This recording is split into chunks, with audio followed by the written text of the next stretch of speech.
పిఠాపురంలోనే Pawan Kalyan number 1 majority వస్తుందని అందరూ చెప్తా ఉంటే ఏమో అనుకున్నా. నేను ఒకటే అనుకున్నా, గెలిపిస్తే సంతోషం అనుకున్నా. సో మీరు 70,000 ఓటు పైచులకు ఇచ్చారు.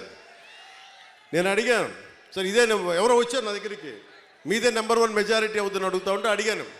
మొన్న అన్నారు కదా ఇప్పుడేంటి పరిస్థితి అంటే, సారీ సార్ మీది కాదు, అటంతా వైజాగ్ ఉత్తరాంధ్ర ఏ మూలకెళ్ళినా 30,000 తక్కువ, 10,000 అసలు కనీసం 10,000 తక్కువ, ఎవరికి మెజారిటీలు తక్కువ లేవు. అది కనిష్టం. ఒక్కొక్కరికి 90,000 98,000 ఏదో ఒక ఎంపీ ఎలక్షన్లా చేశారు. అంటే ఎంత నిలబడ్డారు ఈ రాష్ట్ర ప్రజానికం, రాష్ట్ర యువత ఎంత విసిగిపోయారు గత ప్రభుత్వం మీద. మీ కోపం, మీ ఆవేదన రక్తం చిందించకుండా ప్రజాస్వామ్య విధానాల ద్వారా ఒక విప్లవాన్ని తీసుకొచ్చారు. ఒక అరాచక ప్రభుత్వాన్ని కింద కూలదోసి మీరు మట్టిలో కలిపేశారు.